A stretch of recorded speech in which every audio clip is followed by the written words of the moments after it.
e em algum momento aquela pessoa assume um atalho oposto àquele caminho que ela estava seguindo. Apostasia é ter uma convicção de uma determinada verdade e descartá-la e abandoná-la. Talvez nem apenas isso. Não apenas abandonar, não apenas descartar. Mas a apostasia também envolve o quê? Desprezo, desdém, diminuição daquela verdade que um dia se acreditou. E isso pode acontecer de forma direta, quando a pessoa começa a criticar aquilo no qual ela um dia acreditou, ou então pode ser um desdém, sem ser de forma direta, nem liga, despreza, isso é apostasia. E Paulo diz, olha, antes de Cristo voltar, o mundo terá contextos de apostasia.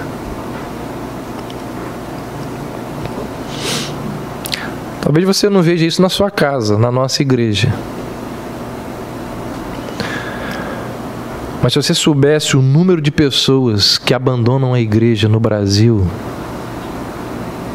é um número absurdo. Por vários motivos, que não é o nosso objetivo aqui falar deles, mas muita gente abandona a igreja. Muitos que antes pareciam estar no caminho certo, abandonam completamente tudo aquilo que fazia dessas pessoas cristãs. Aliás, se a gente fosse pregar sobre a apostasia, se a gente fosse se aprofundar nessa questão, que não é o meu objetivo aqui, o meu objetivo é falar da segunda epístola de Tessalonicenses, nós iríamos ver que a apostasia não é apenas, ou não ocorre apenas entre aqueles que tiveram os seus nomes riscados do rol de membros de uma igreja. Tem muita gente que está dentro da igreja e é apóstata. Não crê mais na inerrância das Escrituras. Não crê mais que a igreja seja tudo aquilo que um dia ela acreditou sobre a igreja e que a Bíblia diz acerca da igreja. Não crê mais em doutrinas fundamentais da fé cristã. E aí você pode ver que essa descrença se reflete na conduta, na forma dela viver.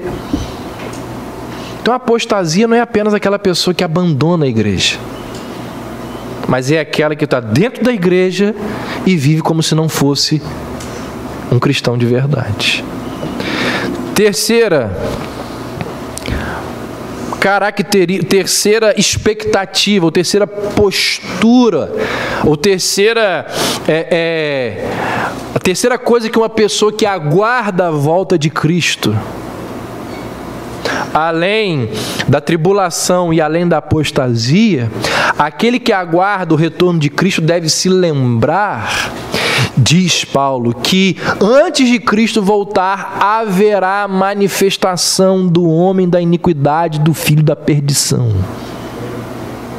Olha o que diz aí os versos 3 e 4 do capítulo 2. Ninguém vos engane, de modo algum, pois isso não acontecerá sem que primeiro venha a apostasia e seja revelado o homem do pecado, o filho da perdição, que se opõe e se levanta contra tudo que se chama Deus ou é objeto de adoração, a ponto de assentar-se no santuário de Deus, apresentando-se como Deus. Então você pode notar aí que Paulo coloca a apostasia em conexão com esse homem da iniquidade. Esse filho da perdição que se coloca como próprio Deus, assumindo para si posição de culto. E aí Paulo vai dizer que a manifestação dele, olha aí dos versos 9 ao 12, essa manifestação acontecerá com grande poder e engano. A vinda desse ímpio se dá por meio da força de Satanás, com todo o poder, sinais e falsos milagres, com todo o engano da injustiça para os que perecem, pois rejeitaram amar a verdade para serem salvos.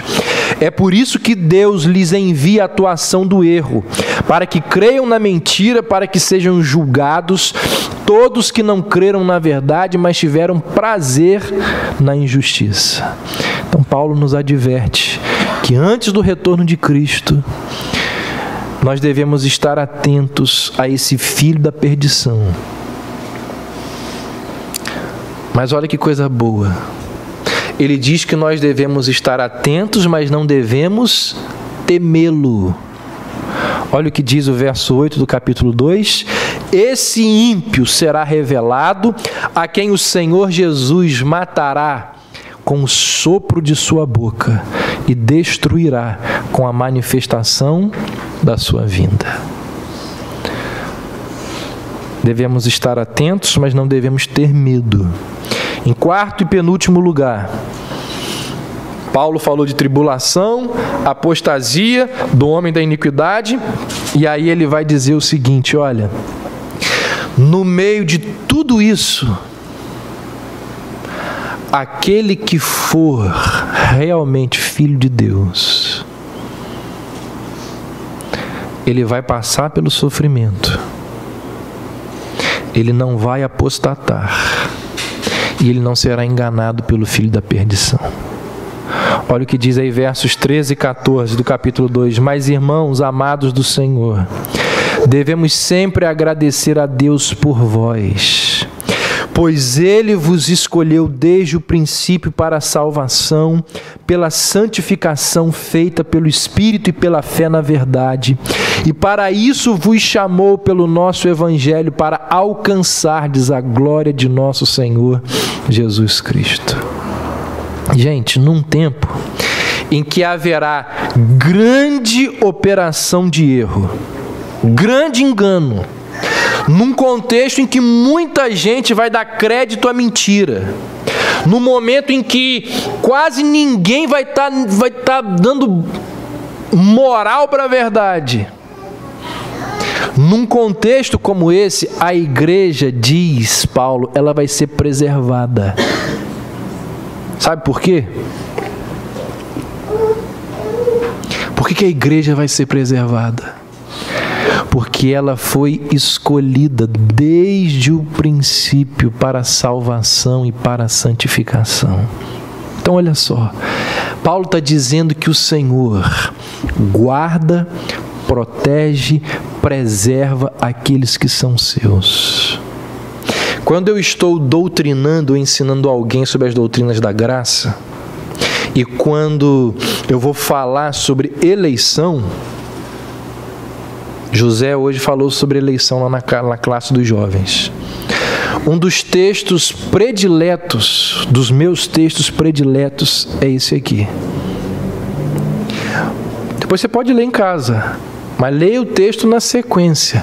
Paulo diz, olha, no final dos tempos haverá tribulação, haverá apostasia, haverá muita manifestação de sinais e milagres vindas por parte desse homem. Ele tem muito poder e ele vai enganar a muitos.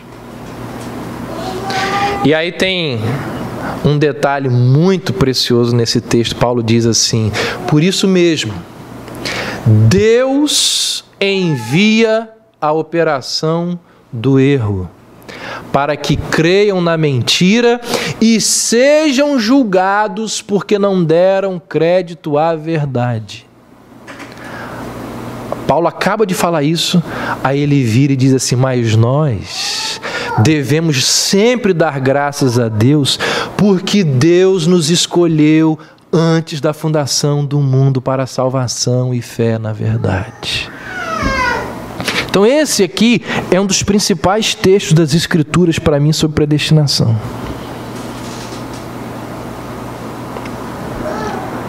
Um sinal de que estamos guardados em Cristo é o fato de que nós vamos perseverar em Cristo.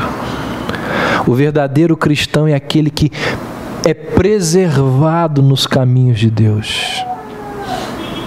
Ou seja, gente, no reino de Deus, muito mais importante que começar bem é terminar bem. O que mostra que alguém é genuinamente convertido? Aquele que perseverar até o fim. Esse será salvo. E aí olha só o que Paulo diz nos versos 3, 4 e 5 do capítulo 3. Mas o Senhor é fiel e vos fortalecerá e guardará do maligno. E quanto a vós, confiamos no Senhor, que não só estáis fazendo, como também fareis o que vos ordenamos. Que o Senhor guie o vosso coração no amor de Deus e na perseverança de Cristo. Em quinto e último lugar, o cristão que aguarda a volta do Senhor deve, diz Paulo, enquanto espera, esforçar-se em prol da pureza da igreja. Então preste atenção. Se haverá erro, se haverá engano, se haverá apostasia, se muitos vão se escandalizar, se estas coisas irão acontecer, é bom lembrarmos, diante de todo esse contexto, quem nós somos. E assim, nos empenharmos, labutarmos em prol da pureza pessoal e da pureza da igreja. Olha o que ele diz aí no versos 6 e 7. Irmãos, nós vos ordenamos, em nome do Senhor Jesus Cristo, que vos afasteis de todo irmão que vive de forma indisciplinada e em desacordo com a tradição que recebeste de nós. Pois vós mesmos sabeis como deveis nos imitar, pois quando estávamos entre vós não vivíamos desocupados. Eu não sei quanto a você, mas a mim essa palavra de Paulo aqui ela é bem clara. Ele diz, se alguém não obedece às Escrituras,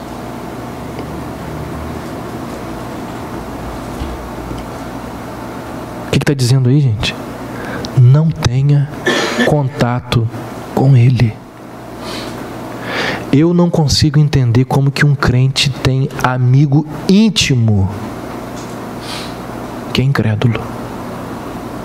Quem é seu melhor amigo? Uma pessoa que não é convertida. Estranho. Bem estranho. Ah, pastor, mas lá na igreja eu não consigo gerar amizade. Tem alguma coisa errada. Você devia pegar as fitas que não gravaram a mensagem que eu preguei sobre amizades espirituais. Uma vez eu preguei sobre isso no retiro. Amizades espirituais a gente devia ter. Agora, as nossas amizades, ao invés de serem espirituais, são carnais. Paulo diz, se alguém não obedece às Escrituras, não tenhais contato com ele. Gente, nós não podemos ser participantes e viver do mesmo jugo dos incrédulos. Nós não podemos cooperar com a obra infrutífera daqueles que andam desordenadamente. A igreja, ela não pode ser um espaço em que todas as pessoas da igreja vivem de forma idêntica aos mundanos. Olha para o seu amigo pessoal, olha para o seu amigo aí que é íntimo. O que você consegue diferenciar por ser cristão da sua conduta para dele?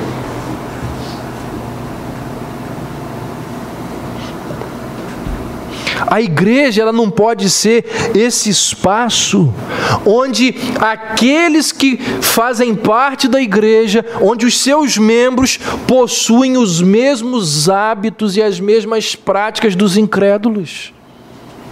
A Bíblia diz que o Senhor Jesus, Ele nos chamou para a santificação e fé na verdade. Então, se você não está num processo de santificação, abre o seu olho.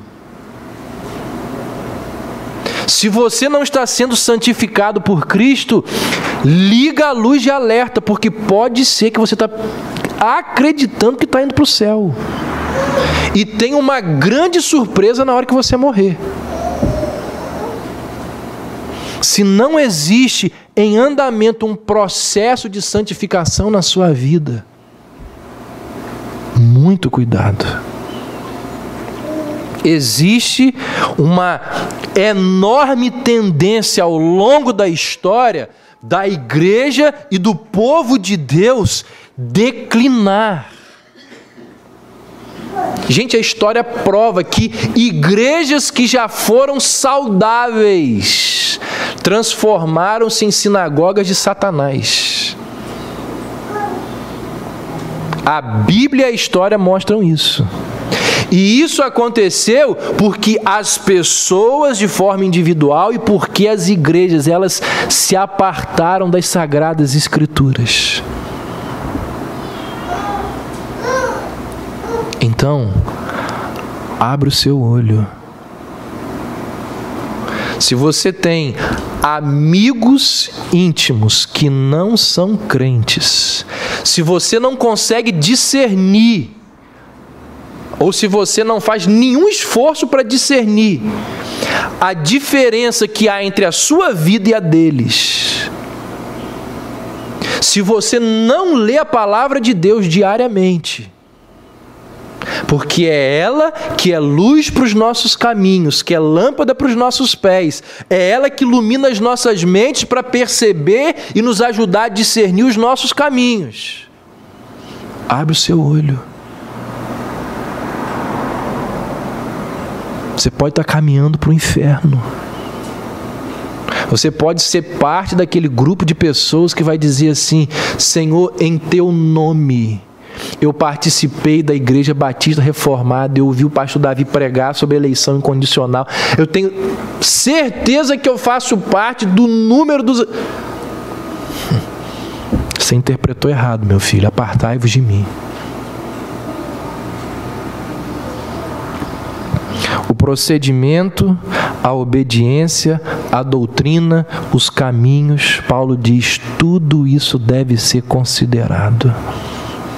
Enquanto Cristo não retornar, a igreja, ela deve e ela precisa se esforçar em prol da pureza pessoal e coletiva. Então, deixa eu falar uma coisa para vocês. É responsabilidade do pastor Davi manter a pureza doutrinal e comportamental da Igreja Batista Reformada? Óbvio, mas não é só minha, é de todos nós.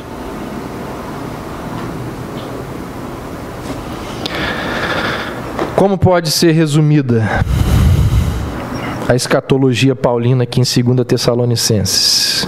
O que o cristão deve fazer enquanto espera o retorno de Cristo? Primeiro, precisamos estar advertidos sobre a tribulação. Segundo, precisamos estar advertidos acerca da apostasia.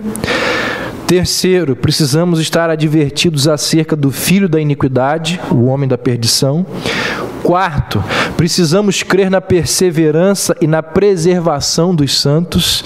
E quinto, precisamos nos esforçar pela natureza, pela pureza da igreja. Eu encerro fazendo algumas perguntas para sua reflexão. Primeiro, você tem se tornado digno do reino de Deus, experimentando tribulações por causa de Cristo? Você está devidamente advertido de que muitos que antes estavam no caminho vão abandoná-lo? Você está persuadido de que vai haver a manifestação do erro e aqueles que têm prazer na iniquidade, tais pessoas darão crédito à mentira? Por que você precisa saber disso? Para a sua decepção ser um pouco menor, para a sua frustração não doer tanto, porque dói quando aqueles que caminhavam com a gente nos abandonam. Vocês acham que como que Paulo escreveu aquela frase que ele diz assim: Demas, tendo amado o presente século, me abandonou? Vocês acham que ele não escreveu aquilo ali com o coração cheio de dor? Então a gente precisa saber que algumas pessoas que parecem ser crentes vão abandonar. Você crê que o Senhor guarda e protege aqueles que são seus? Você busca a pureza pessoal e está preocupado com a pureza da igreja? Você está aplicando-se zelosamente ao seu trabalho? Você envolve-se fervorosamente em seu labor por Cristo? Você faz o bem sem se cansar? Antes que Cristo venha, não se esqueça dessas coisas. É a recomendação de Paulo na segunda carta à igreja de Tessalonicenses, para eles, para mim e para você. Vamos orar, depois nós vamos cantar e depois do cântico com orações silenciosas nós estamos despedidos. Senhor Deus,